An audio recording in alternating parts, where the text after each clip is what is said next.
अस्सलाम वालेकुम स्टूडेंट्स, हमारी चल रही है करंट इलेक्ट्रिसिटी की सीरीज और जिसका आज का हमारा टॉपिक है series combination of resistors. Students, कल हमने बड़े डिटेल के साथ पैरेलल कॉम्बिनेशन ऑफ रेजिस्टर्स को रीड किया। Resistor is what? रेजिस्टर एक अपोजिंग प्रॉपर्टी है किसी भी मटेरियल की, ठीक है, जो अपने आने वाले इलेक्ट्रॉन्स को अपोज करता है उसी मोशंस को और उसके पास होने वाली एनर्जी को अपने अक्रॉस ड्रॉप करता है। इसको बोलते हैं रेजिस्टर, ठीक है। फिर से रिपीट करूं, रेजिस्टर इज व्हाट? अब इलेक्ट्रॉन्स के पास जो मोशन होता है, जो स्पीड रफ्तार से आ रहा होता है, उसको रेजिस्टर अपोज करता है। क्यों अपोज करता है? क्योंकि एक रेजिस्टर के पास होते हैं atoms, ions, electrons. Atoms, ions, electrons का एक बल्क होता है और जब इलेक्ट्रॉन उसमें से गुजरता है तो उसके मोशंस को अपोज करता है रेजिस्टर। एंड ना सिर्फ अपोज करता है बल्कि जब वो उसमें से पास आउट कर लेता है तो उसकी कुछ एनर्जी भी रेजिस्टर खा जाता है। इसलिए रेजिस्टर को एनर्जी ईटर भी कहा जाता है, वोल्टेज ड्रॉपर भी कहा जाता है, ठीक है। और ना सिर्फ एनर्जी ईटर, ना सिर्फ वोल्टेज ड्रॉपर, बल्कि इसके साथ साथ एक अपोजिंग मटेरियल के तौर पे भी जाना जाता है। ये इलेक्ट्रॉन्स के पास पाई जाने वाली फ्लोइंग स्पीड्स को भी अपोज करता है। बिल्कुल ऐसे ही जैसे मैकेनिक्स की दुनिया में रोड और टायर के बीच का फ्रिक्शन उसके मोशंस को अपोजिट फोर्स डायरेक्शन में अपोज करता है। मेरे और आपके बीच में, फीट के ग्राउंड के बीच में जो अपोजिंग फोर्स है, दैट इज फ्रिक्शन, वो जो है आपके पास आमतौर पे हम इन तमाम अपोजिंग फोर्सेस को फ्रिक्शन का नाम देते हैं। करंट इलेक्ट्रिसिटी के अंदर जब चार्जेस किसी पाथ में से, जब किसी कंडक्टर या वायर में से फ्लो करते हैं तो कंडक्टिंग वायर्स के पास एटम्स, आयन, इलेक्ट्रॉन्स उसका रास्ता रोकते हैं और साथ ही उसकी एनर्जी भी ले लेते हैं। उससे हम उनको रेजिस्टर्स का नाम देते हैं। स्टूडेंट्स, हर कंडक्टर के पास होती है कुछ ना कुछ रेजिस्टेंस। इवन ये फैन है, बल्ब है, तमाम मटेरियल्स के अंदर जो है, तमाम एलिमेंट्स के अंदर जो है कुछ ना कुछ रेजिस्टेंस होती है, ठीक है। यानी वो वोल्टेज भी ड्रॉप करते हैं अपने अक्रॉस और जाहिर है वो वोल्टेज अगर ड्रॉप करते हैं तब ही तो आपका आउटपुट देते हैं। अगर फैन जो है वो चलते करंट से एनर्जी नहीं लेगा, चलते चार्जेस से एनर्जी नहीं लेगा, बल्ब जो है आते चार्जेस से एनर्जी नहीं लेगा, तो आपको आउटपुट पे लाइट एनर्जी कैसे देगा? कन्वर्ट करके देता है ना। तो मीन्स के रेजिस्टेंस की वजह से जब एनर्जी डिसिपेट होती है वो एनर्जी अदर फॉर्म में कन्वर्ट कर दी जाती है। खैर, ये हमारा टॉपिक नहीं है। हमारा टॉपिक है series combination of resistor. Parallel को हम पढ़ चुके हैं। सबसे पहले जानने की कोशिश करते हैं सीरीज कॉम्बिनेशन क्या होती है। स्टूडेंट्स, सीरीज कॉम्बिनेशन होता है कि जब आप एक रेजिस्टर का, ठीक है, end to end connectivity, end to end connectivity को हम बोलते हैं end to end connectivity, series combination, end to end connection. इसको आप एंड टू एंड कनेक्शन भी कह सकते हो या फिर आप यूं कह सकते हो कि एक रेजिस्टर का जो हेड है, ठीक है, उसको दूसरे रेजिस्टर के टेल पर रखा जाए। जैसा कि मैं आपको प्रैक्टिकली जो आपके लैब में रेजिस्टर यूज होते हैं वो दिखा देता हूं। Look at that. हम मान लेते हैं कि एक बैंड, डिफरेंट आपको नजर आ रहे होंगे, डिफरेंट कलर बैंड्स, ठीक है। कुछ पे ब्राउन है, कुछ व्हाइट बैंड होता है, ब्लैक भी होता है, व्हाइट भी होता है, और हर बैंड की अपनी रेजिस्टेंस होती है। हम टोटल रेजिस्टेंस जो है हर बैंड्स के कलर से उसका रेजिस्टेंस की वैल्यू निकाल लेते हैं और टोटल रेजिस्टेंस बता देते हैं।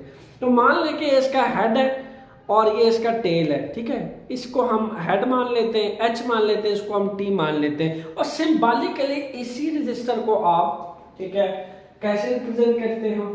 सिंबॉलिकली हम सिंपल इसको, एक रेजिस्टर को हम ऐसे रिप्रेजेंट करते हैं। तो अगर हमने सीरीज कॉम्बिनेशन पढ़नी हो तो सिंपल क्या करते हैं, एक रेजिस्टर के, इसको हम इसका हेड मान लेते हैं, इसको हम इसका टेल मान लेते हैं। एक रेजिस्टर के हेड को दूसरे के टेल पे रख देते हैं, ठीक है जी। एक के हेड को,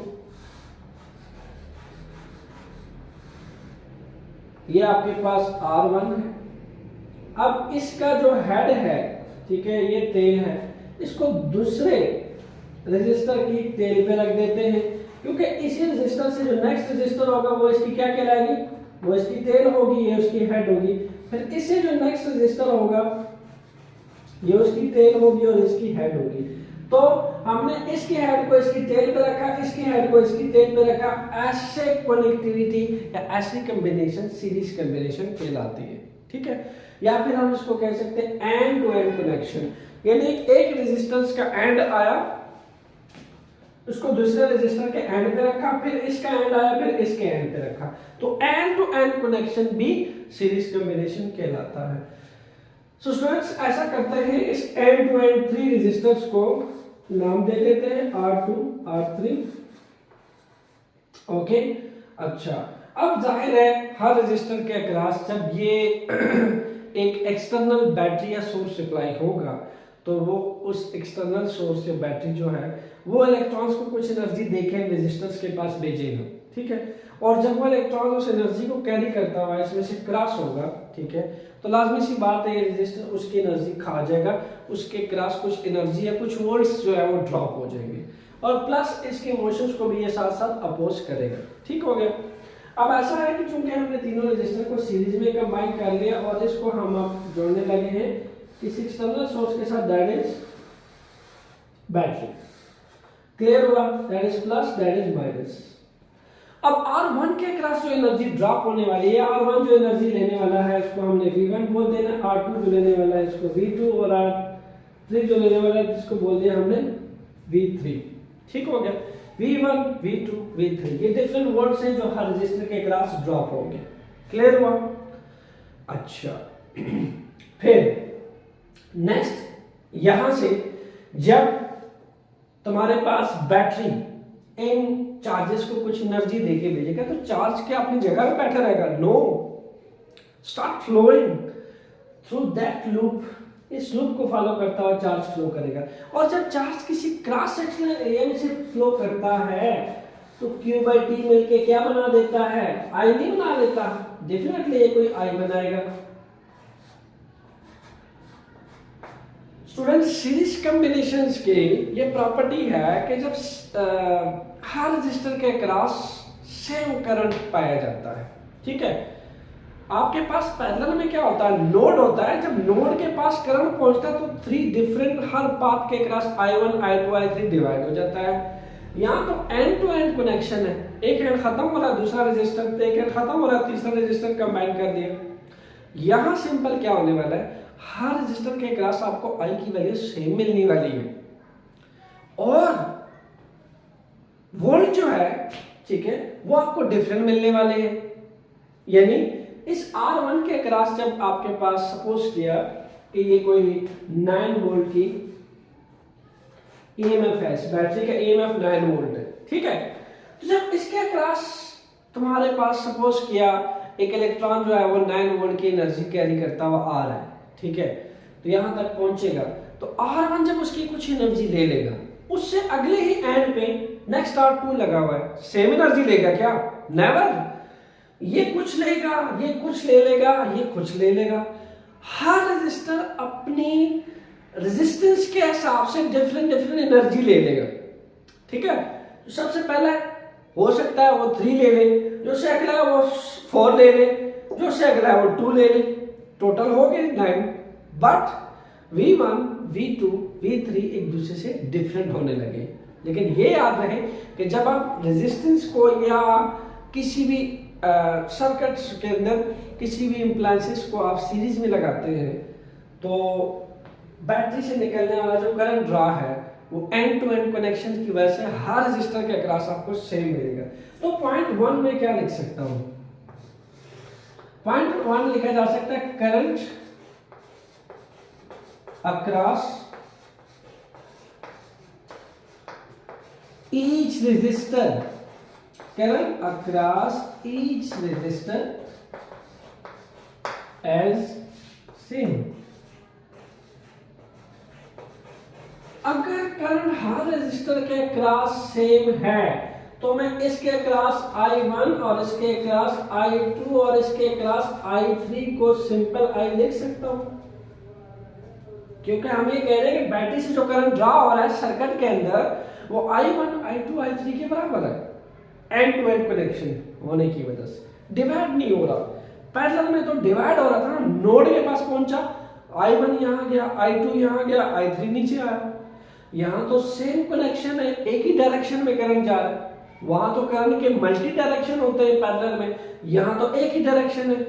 दैट्स व्हाई मैं लिख सकता हूं I equal to I1 I2 I3।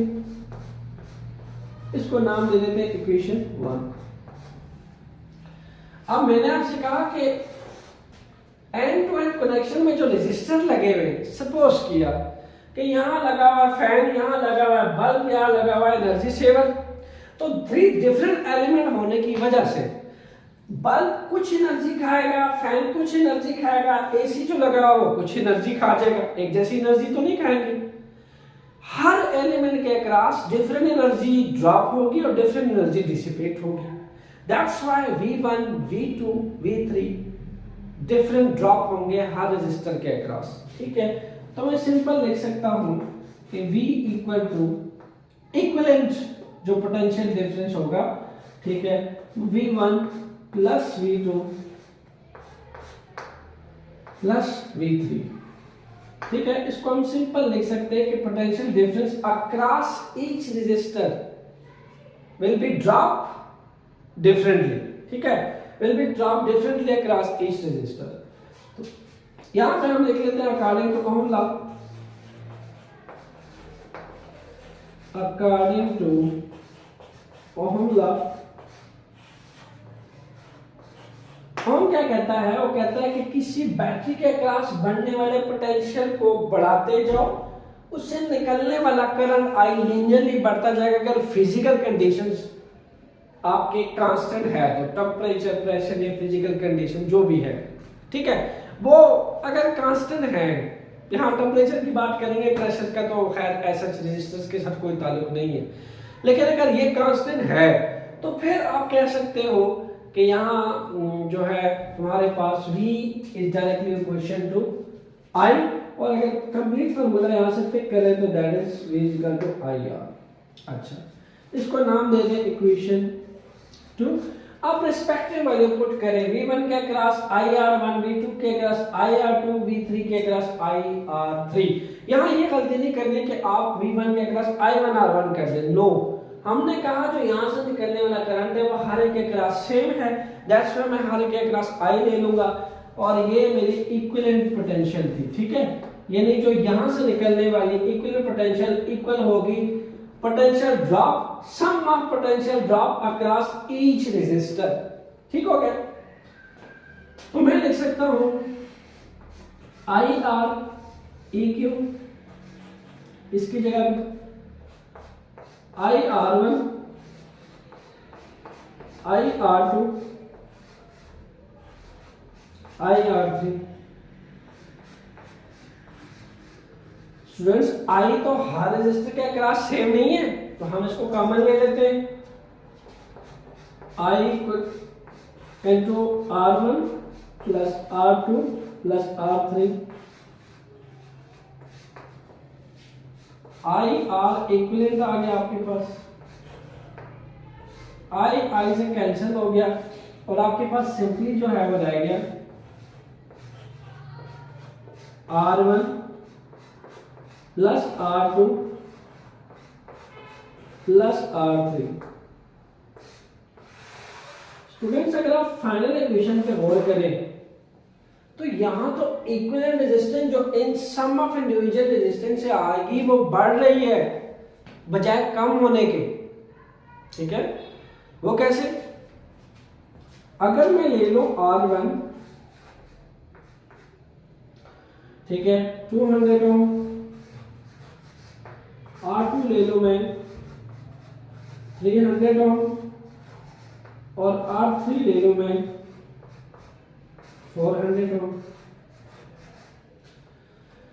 Interesting बात यह है कि जो मेरे पास इक्विवेलेंट रेजिस्टेंस सीरीज में आएगी ये इन इंडिविजुअल रेजिस्टेंस से बड़ी होगी, सम ऑफ इंडिविजुअल रेजिस्टेंस है। कैसे? Look at that, 200 plus 300 plus 400, 4 plus 3 7 plus 2 900 ओम का रेजिस्टेंस बन चुका है इक्विवेलेंट रेजिस्टेंस। ये चीज आ चुकी है स्टूडेंट्स। यानी अगर मैं तीनों रेजिस्टर्स को कंबाइन करके एक इक्विवेलेंट रेजिस्टर लगा दूं, सेम इसी सर्किट को मैं यूं भी लिख सकता हूं, सेम सर्किट को रीस्ट्रक्चर करके यूं लिखा जा सकता है।